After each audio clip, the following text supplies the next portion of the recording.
नमस्कार, जोहार ही चलते हैं झारखंड की ताज़ा खबरों की ओर। लेकिन उससे पहले अगर आपने अभी तक इस चैनल को सब्सक्राइब नहीं किया तो कर ले, जिससे कि आपको झारखंड की ताज़ा खबर रोजाना मिलती रहे। पहली और बड़ी खबर, झारखंड में अब मेयर का चुनाव दलगत आधार पर नहीं होगा बल्कि गैर दलीय आधार पर होगा। वहीं डिप्टी मेयर का भी चुनाव अब नहीं होगा बल्कि नगर निगम और निकायों के पार्षद मिलकर डिप्टी मेयर को चुनेंगे। कैबिनेट की बैठक में लाए गए नगर विकास विभाग के प्रस्ताव पर झारखंड नगर पालिका निर्वाचन एवं चुनाव याचिका रूलबुक 2022 के गठन की स्वीकृति दी गई। सीएम हेमंत सोरेन की अध्यक्षता में कैबिनेट की बैठक में कुल 43 प्रस्तावों पर स्वीकृति मिली है। अगली खबर, झारखंड में 1 दर्जन से अधिक नगर निकायों में चुनाव कराने का मार्ग प्रशस्त हो गया है। राज्य कैबिनेट ने इससे संबंधित संशोधित रूलबुक को स्वीकृति प्रदान कर दी है। इसके पूर्व विधानसभा से कानून में संशोधन कराया जा चुका है, लेकिन रूल बुक नहीं होने के कारण इस आधार पर चुनाव कराना संभव नहीं हो रहा था। नए नियम के मुताबिक अब निकायों में मेयर पद के लिए चुनाव दलगत आधार पर नहीं होंगे। वहीं डिप्टी मेयर का चुनाव जीते हुए पार्षदों के मत से किया जाएगा।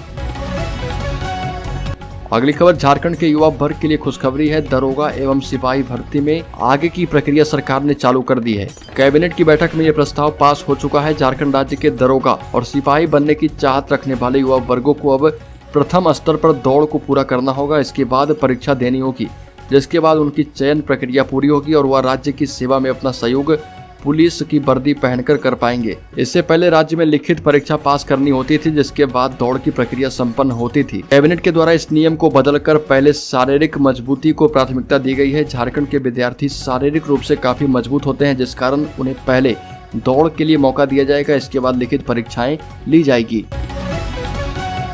अगली खबर, 25 जून तक रांची समेत राज्य के मध्य भाग, दक्षिणी और पश्चिमी भाग में कुछ स्थान पर भारी वर्षा की संभावना। रांची, खूंटी, लोहरदगा, रामगढ़, हजारीबाग, कोडरमा, बोकारो, धनबाद, गिरिडीह, देवघर, दुमका, जामताड़ा, गुमला, सिमडेगा, मेदिनीनगर, गढ़वा, लातेहार, चतरा, पूर्वी एवं पश्चिमी सिंहभूम, सरायकेला, खरसावां जिले के कुछ हिस्से में हल्के से मध्यम दर्जे की मेघ गर्जन के साथ वर्षा की संभावना है। इस दौरान कुछ जगहों पर 30 से 40 किलोमीटर प्रति घंटे की रफ्तार से हवा का बहाव भी देखने को मिलेगा। अगली खबर, 1 जुलाई से गिफ्ट पर 10% टैक्स लगेगा। Central board of director tax की तरफ से एक नई गाइडलाइन जारी की गई, जिसके तहत 1 जुलाई 2022 से मुफ्त में दिए जाने वाले गिफ्ट पर 10% टैक्स लगाया जाएगा। गौरतलब है कि मौजूदा वक्त में प्रमोशन के नाम पर इन्फ्लुएंसर और डॉक्टर को सीधा पैसा न देकर महंगे गिफ्ट दिए जा रहे। हालांकि अब मुफ्त के गिफ्ट लेने महंगे पड़ने वाले हैं, क्योंकि अब सरकार मुफ्त में दिए जाने वाले गिफ्ट को टैक्स के दायरे में ला चुकी है और 1 जुलाई से गिफ्ट पर 10% टैक्स सरकार लेगी। अगली खबर, आदिवासियों के लिए गौरव का दिन। एनडीए की राष्ट्रपति पद की उम्मीदवार द्रौपदी मुर्मू को केंद्र ने Z+ श्रेणी की सुरक्षा प्रदान कर दी है।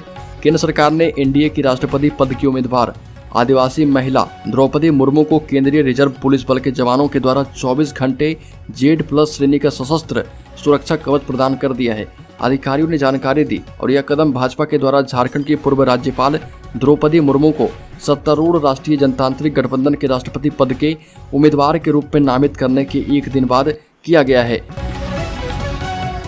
अगली खबर, धनबाद की पोषण सखियों ने फिर से काम पर रखने की मांग की। ऐसा नहीं करने पर उग्र आंदोलन की चेतावनी दी। पोषण सखियों की बैठक गोल्फ ग्राउंड में हुई। काम से हटाए जाने पर विरोध जताया और आंदोलन की रणनीति तैयार की। जिलाध्यक्ष डिम्पल चौबे ने कहा कि केंद्र सरकार एक तरफ बेटी पढ़ाओ बेटी बचाओ का नारा लगाती है, दूसरी ओर राज्य सरकार पूरी बेटियों की नौकरी ही छीन लेती है। पार्वती सोरेन ने कहा कि राज्य सरकार पर पूरा भरोसा है कि राज्य की 10,388 पोषण सखियों के साथ न्याय जरूर होगा। राज्य सरकार हमें जल्द से जल्द कार्यप्रभार का पत्र नहीं देती है तो 6 जिलों की 10,388 पोषण सखी सड़क से लेकर सदन तक उग्र आंदोलन करने को बाध्य होगी। अगली खबर, झारखंड में झोला लेकर घर घर कुर्सी बनाने वाले के पुत्र अभिजीत शर्मा ने बने झारखंड के matric topper. Jharkhand academic council की मैट्रिक की परीक्षा में जमशेदपुर की बिष्टुपुर स्थित Shri Ramakrishna mission high school के अभिजीत शर्मा को झारखंड टॉपर बनने का गौरव हासिल हुआ है। आपको बता दें कि अभिजीत शर्मा के पिता अखिलेश शर्मा झोला लेकर घर घर कुर्सी बनाने का काम करते हैं। अपनी उपलब्धि से अभिजीत ने पिता का नाम रोशन किया।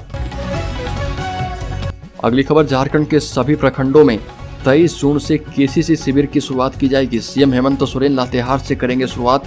कृषि सचिव अबू बकर सिद्दीक ने कहा कि किसान क्रेडिट कार्ड बनाने के लिए 23 जून को राज्य के सभी प्रखंडों में शिविर लगाया जाएगा। इसकी शुरुआत मुख्यमंत्री हेमंत सोरेन लातेहार में आयोजित प्रमंडलीय सम्मेलन में करेंगे। कार्यक्रम में कृषि मंत्री बादल पत्रलेख और जिला प्रभारी मंत्री जोवा मांझी के अतिरिक्त स्थानीय सांसद और विधायकों को भी आमंत्रित किया गया है। इससे पूर्व 8 जून को भी अभियान चलाया गया था। नेपाल हाउस स्थित सभागार में पत्रकारों से बात करते हुए कृषि सचिव ने कहा कि 23 जून से झारखंड के सभी प्रखंडों में केसीसी शिविर लगाया जाएगा और किसानों को लोन दिया जाएगा।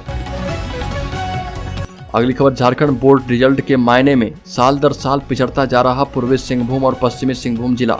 झारखंड एकेडमिक काउंसिल के द्वारा मैट्रिक और इंटर साइंस का रिजल्ट जारी हो चुका है। मैट्रिक परीक्षा परिणाम में इस साल पूर्वी सिंहभूम का रिजल्ट 94% रहा, जबकि जिलावार रैंकिंग में इस वर्ष जिले की रैंकिंग 15वां है।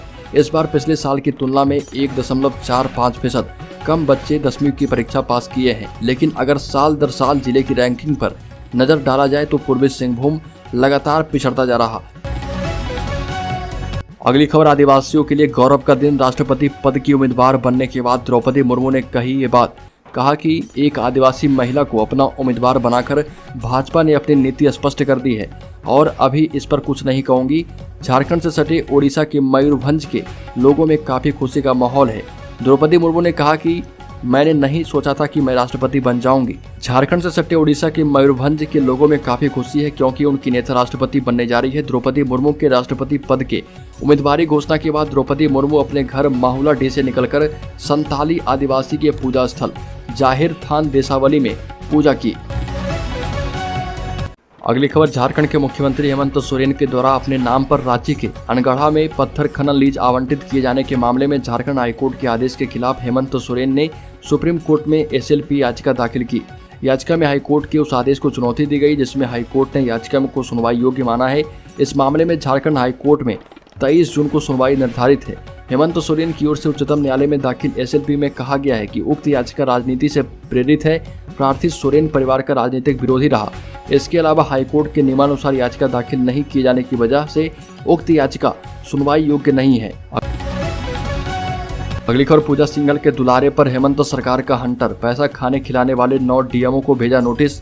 भ्रष्टाचार के संगीन आरोपों में निलंबित झारखंड की पूर्व खान सचिव आईएएस अधिकारी पूजा सिंघल के खिलाफ मनी लॉन्ड्रिंग मामले में अनुसंधान के दौरान ईडी ने जिन जिला खनन प्राधिकारियों से अब तक पूछताछ की है उनमें से अधिकतर को खान एवं भूतत्व विभाग ने नोटिस जारी किया है। विभाग ने उनसे उनके कार्यकाल में अवैध खनन होने से और उसे रोकने में विफल रहने के पीछे के कारणों की जानकारी मांगी। यह भी सूचना मिली है कि जिस डीएमओ का जवाब संतोषजनक नहीं मिलेगा उनके खिलाफ विभागीय कार्रवाई शुरू हो सकती है। यह भी पूछा गया है कि उन्होंने किसके कहने पर जिला मुख्यालय छोड़ी थी।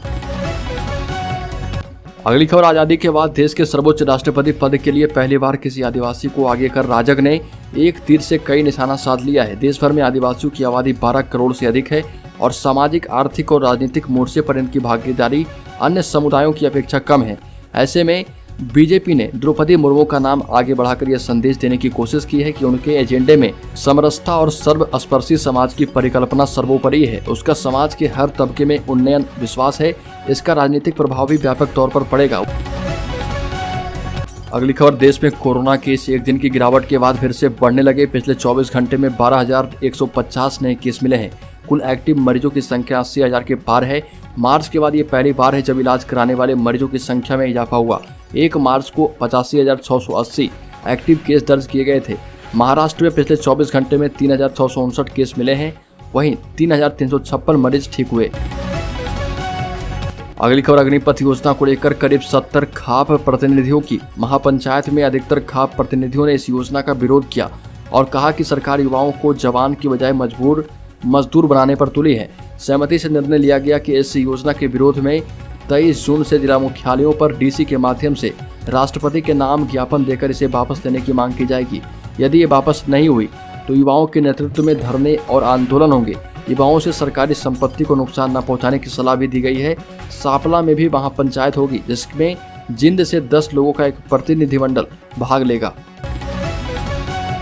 अगली खबर, अग्निपथ भर्ती योजना को लेकर सेना प्रमुख जनरल मनोज पांडे ने दिए एक्सक्लूसिव इंटरव्यू में कहा कि अग्निपथ योजना वापस लेने का कोई सवाल नहीं है। यह योजना युवाओं के लिए एक बड़ा सुनहरा अवसर है। इसे कई लाभों के साथ उनकी भलाई के लिए बनाया गया और युवाओं से अपील है कि वो योजना के विवरण को बारीकी से देखें और अफवाहों से दूर रहें। अगली खबर, झारखंड में भी कोरोना संक्रमण के मामले एक बार फिर से बढ़ रहे। राज्य में कोरोना संक्रमितों की संख्या 114 हो गई है। बीते 50 दिनों में पहली बार संक्रमितों की संख्या 100 के ऊपर पहुंची है। कोविड संक्रमण के सबसे ज्यादा 63 एक्टिव केस रांची में है। पूरे राज्य में 1099 सैंपलों की जांच हुई। इनमें 24 लोग कोविड पॉजिटिव पाए गए।